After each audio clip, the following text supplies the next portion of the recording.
Dios te bendiga. Bienvenidos a nuestra plataforma Extensión Ministerios Filadelfia, llegando hasta donde Dios nos lleve. El tema de hoy se refiere a las bodas del Cordero.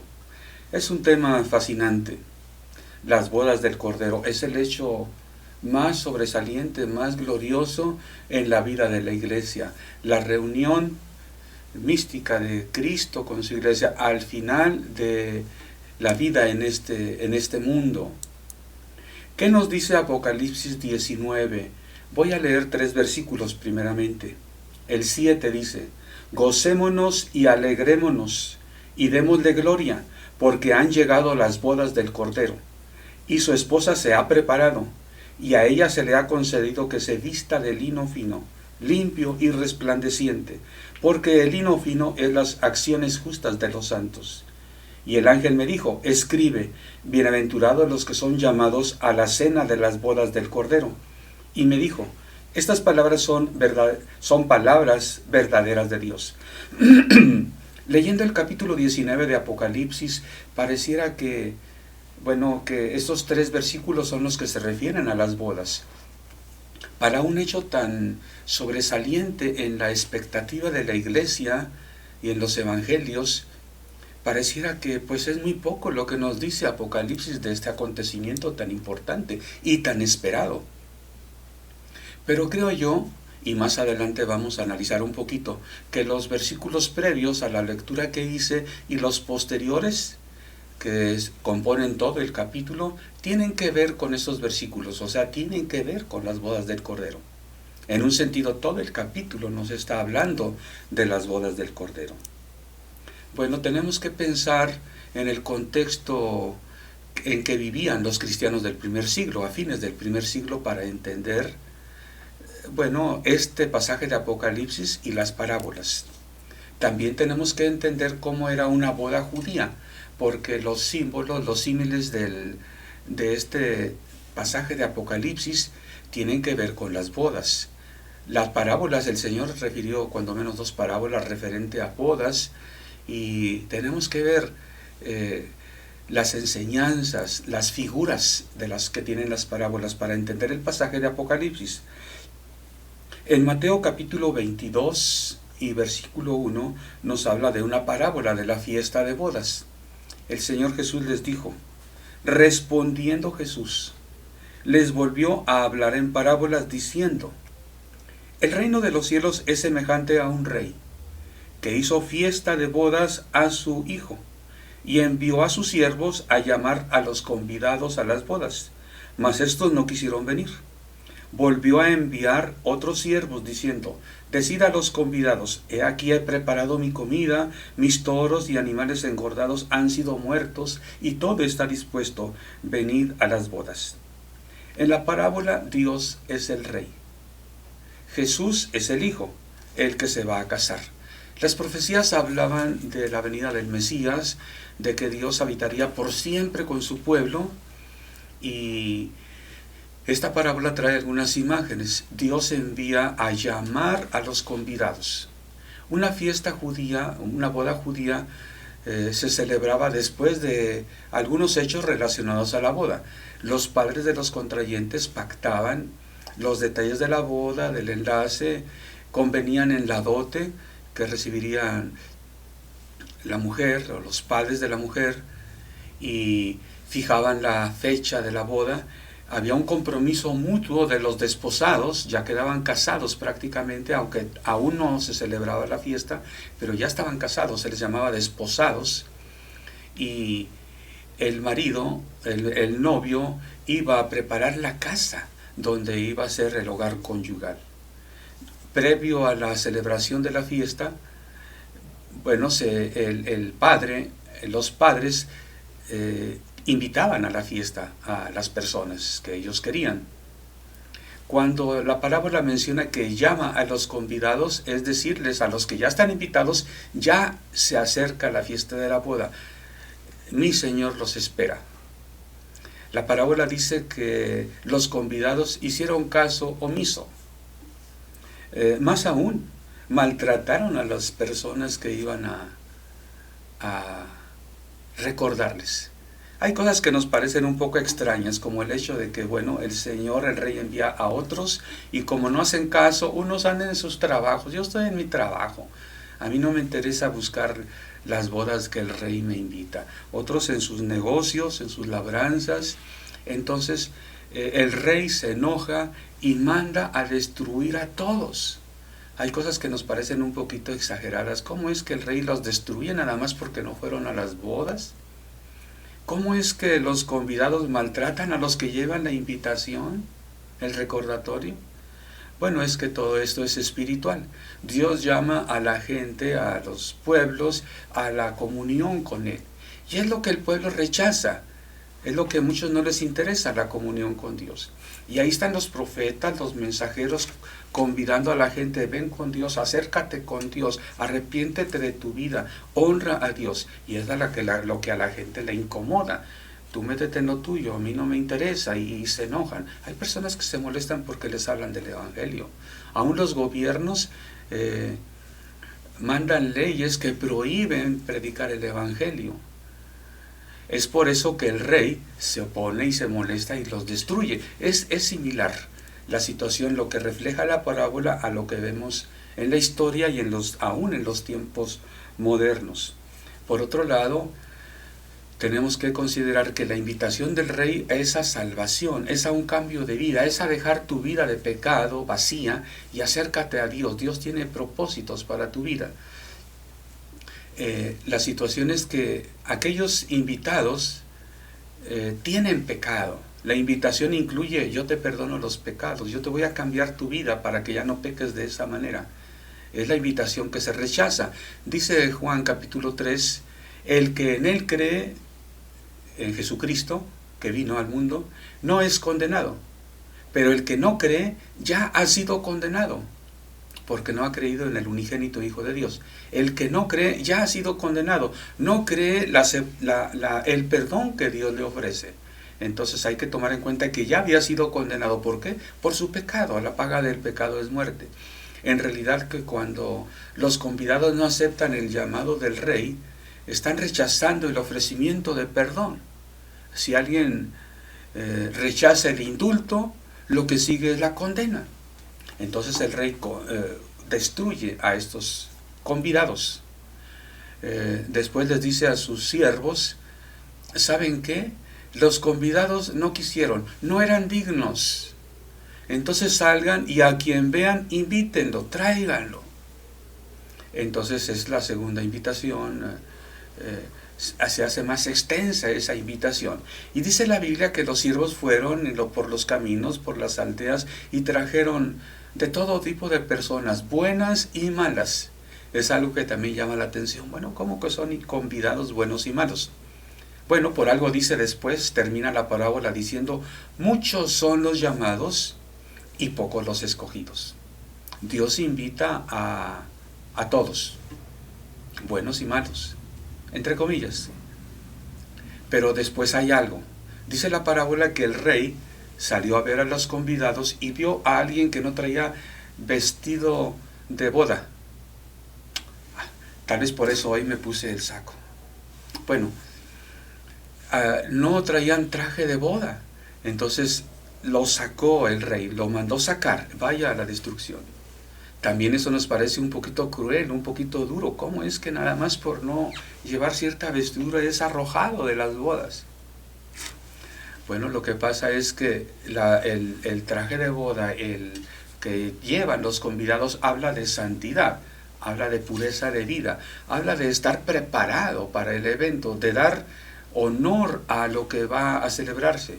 Y es que los convidados son convidados a participar, pero de ahí pasan a ser parte de las bodas, contrayentes.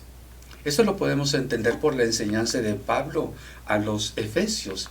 Él presenta a la iglesia como la novia, como la esposa del Cordero.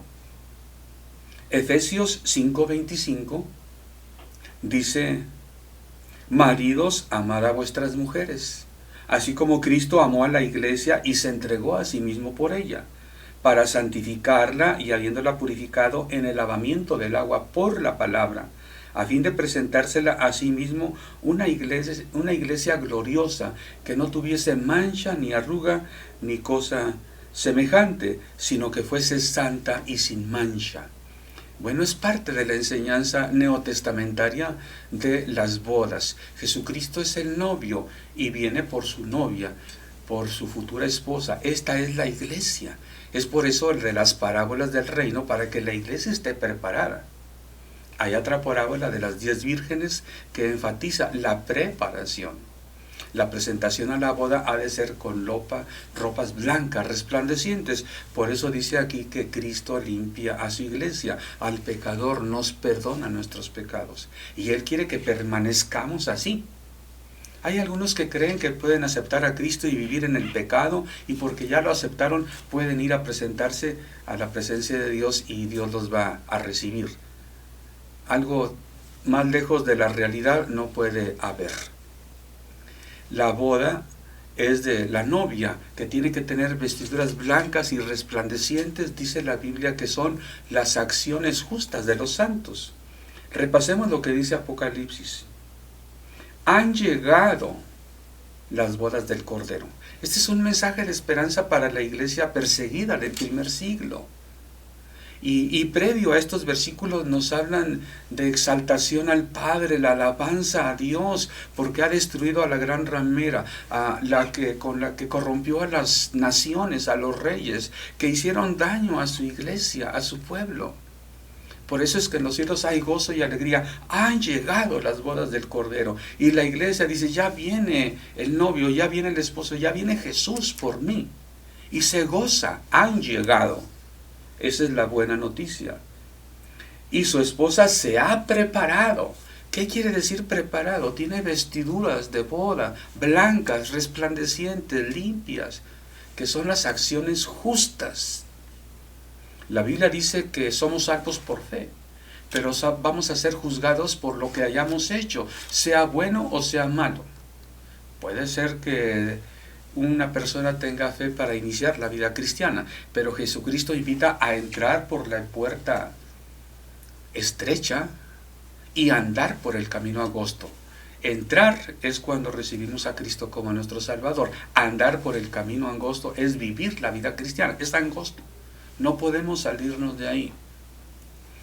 Es por eso que seremos juzgados según lo que hayamos hecho. No según la fe que tengamos, según lo que hayamos hecho. La fe nos introduce a la vida del reino. Pero nuestras acciones hablan de dónde estamos, si estamos en el reino o si salimos del camino. Bueno, aquí nos encontramos entonces en el Apocalipsis que han llegado las bodas del Cordero. Su esposa se ha preparado y se le concede que se vista de lino fino, que son las acciones justas de los santos.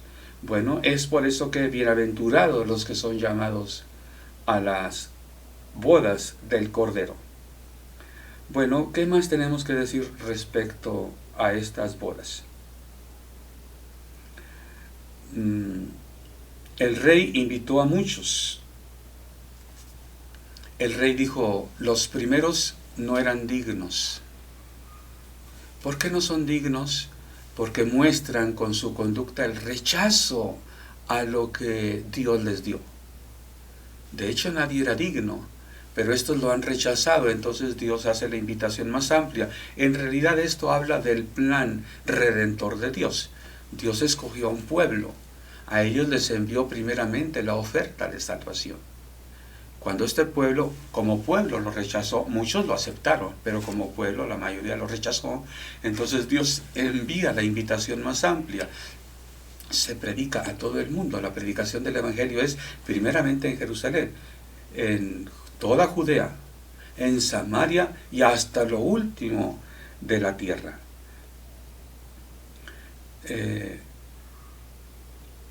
Cuando entra el rey y una persona no está vestida de bodas, es arrojada afuera. Esto nos habla del juicio. Dios dice, tú no puedes estar aquí. Y es arrojado fuera. No puede estar en las bodas porque no está preparado. Veamos lo que dice Jesús respecto a su venida en el Evangelio de Juan, capítulo 14, versículo 2 y 3. Juan 14, 2 y 3 dice Jesús: En la casa de mi Padre muchas moradas hay. Si así no fuera, yo os lo hubiera dicho. Voy pues a preparar lugar para vosotros. Y si me fuere y prepararé lugar, vendré otra vez y os tomaré a mí mismo, para que donde yo estoy, vosotros también estéis. Y sigue diciendo, y sabéis a dónde voy, y sabéis el camino. Bueno, Jesús va a preparar lugar para nosotros. Es lo que hacía el novio para la novia, para la celebración de las bodas. Ir a preparar la casa donde van a vivir. Entonces, la promesa es: voy a venir para tomarlos, para estar juntos. Entonces, estas son las bodas del Cordero. Esa es la promesa de la segunda venida y el Señor Jesús, que llevará a su iglesia para estar por siempre juntos. Cristo con su iglesia. Pablo dice: grande es este misterio. Bueno, los cristianos, al entender la enseñanza de Pablo a los efesios, podrían entender perfectamente lo que dice Apocalipsis acerca de las bodas. Apocalipsis nos habla de las bodas, pero antes de ello nos dice lo que era necesario para estas bodas. ¿Qué fue necesario? Apresar a los enemigos. Para que las bodas se celebren, para que Cristo y su iglesia esté bien, es necesario destrucción de los enemigos. Por eso se declara primeramente: ha sido juzgada la gran ramera. No se describe el juicio ni la destrucción, simplemente se exalta a Dios porque ha juzgado. Posteriormente, a los versículos que hacen referencia a las bodas, nos dice Juan: después de esto vio a un varón vestido, montado en un caballo blanco, con vestiduras que decía el Verbo de Dios. Y no lo describe, es maravilloso. Te invito para que leas todo el capítulo 19 del Apocalipsis. De los versículos 11 al 21 nos describe al Verbo de Dios, al Rey de Reyes y Señor de Señores. En este caballo, en un caballo es una actitud guerrera. Un caballo blanco es de un rey triunfador. Ya de antemano trae el caballo que habla de victoria, de guerra y de victoria. Está acompañado de un ejército celestial. Derrota a la bestia y al falso profeta, que son lanzados al lago de fuego y azufre. Y después destruye a todos sus enemigos con la espada que sale de su boca. Me llama la atención, el Rey de Reyes está aquí acompañado de un ejército tremendamente grande. Pero es la acción del capitán, del Rey de Reyes, del Señor de Señores, el que hace la obra de destrucción. Él al falso profeta, a la bestia, los arroja al lago de fuego. Sus ejércitos allá están con él, pero él con su espada de su boca los destruye. ¿Qué es la espada de su boca? Es su palabra. Él dice y las cosas son hechas. Él dice: estás sujeto y estás sujeto, estás derrotado y estás derrotado, estás destruido. Lo único que tiene que hacer el Rey de Reyes es decirlo con su boca. ¿Y el ejército para qué es? Bueno, es una visión. Es para que la iglesia vea que no está sola. Ahorita está sufriendo, pero viene el Rey de Reyes. Viene en victoria porque ha sido juzgado los enemigos de Dios. Y si han sido juzgados y hallados culpables, Dios los va a destruir. Ya, eso está declarado. No hay nada más que esperar. Por eso el cristiano vez tras vez en la Biblia, y creo que hoy también el Señor nos dice: espera, espera, espera. Dios tiene todo en sus manos. Sus planes no han cambiado. Hay cosas que son feas a nuestro alrededor. Bueno, espera un poco. Ahí está la paciencia de los santos, dice la palabra de Dios. El Señor nos invita a esperar. ¿De qué manera? Con vestiduras blancas, con vestido de boda. La iglesia no puede estar de otra manera. La Biblia dice que Jesús viene por una iglesia sin mancha y sin arruga. Por eso murió, para santificarnos, para lavarnos. Por eso está el recurso de la oración, del arrepentimiento. Dice el Padre nuestro: perdona nuestras ofensas, Padre. Así como nosotros perdonamos a nuestros deudores. No tiene que haber mancha en nuestra relación con Dios, ni arruga en nuestras relaciones con nuestros semejantes. Así debe esperar el cristiano a su Cristo, así debe esperar la iglesia. Por cierto que Cristo no viene por cristianos. Ven tú también por allá. Tú no vas a ninguna iglesia, ven para acá. Tú también estás desbalagado, tú ven para acá. Oveja perdida, tú ven para acá. El Señor viene por una iglesia, el cuerpo de Cristo. Por eso la mayoría de las iglesias evangélicas celebramos la comunión una vez al mes, para recordar que somos un cuerpo, que no debe haber desaveniencia entre unos y otros, que debemos ser capaces de perdonarnos unos a otros y vivir juntos, así como el Espíritu Santo nos puso, nos bautizó, nos sumergió en un cuerpo. Tú estabas afuera, el Espíritu Santo te sumerge en un cuerpo. Tú prefieres andar allá, tú prefieres solo, no. Bueno, si quieres solo, pues allá solo. El Espíritu Santo te sumerge en un cuerpo. Si eres parte de la iglesia de Jesucristo, permaneces ahí. Jesucristo dice, permaneced en mí y yo en vosotros. No hay provisión para llaneros solitarios, aunque sean héroes. No hay provisión para el que hizo una buena obra y después se va. Hasta la vista. Recuerdo un héroe de vaqueros que en mi infancia leía, el Cisco Kid. Adiós amigos, hasta la vista. Y el llanero solitario también, adiós Silver, y se va por allá. También los superhéroes hacen la buena obra y se van. Dios quiere no tanto como héroes, Dios espera a hijos suyos que somos capaces de vivir juntos en un cuerpo y que hacemos obras pequeñas o grandes, lo que viene a nuestra mano. Dicen los que hacen una hazaña grande cuando los felicitan, los entrevistan. Dicen, bueno, yo hice lo que tenía que hacer. La mayoría de las veces son sinceros estas personas. Y creo que así es lo que podía hacer. No se trata de detenernos en exaltar a las personas. Las personas lo hacen gracias a lo que Dios hizo. Sí hay que reconocerlas y hay que imitarlas, desde luego. Pero ese es el punto. Hacen lo que tenían que hacer. Y es que cuando estamos en Cristo podemos hacer muchas cosas.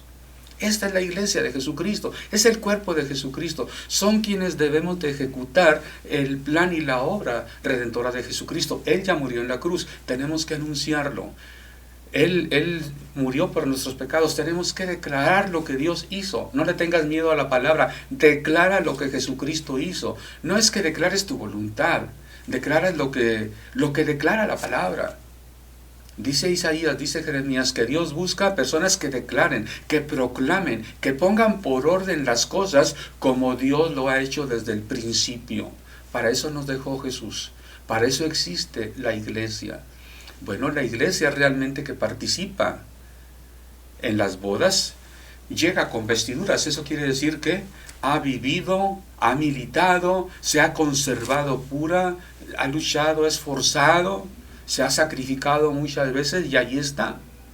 Por lo demás, ha orado para que todo se cumpla como Dios quiere. Sea hecha tu voluntad aquí en la tierra como en el cielo. Y ora por justicia, ora por socorro, ora por protección. Y ya hemos visto cómo la oración de la iglesia tiene respuesta.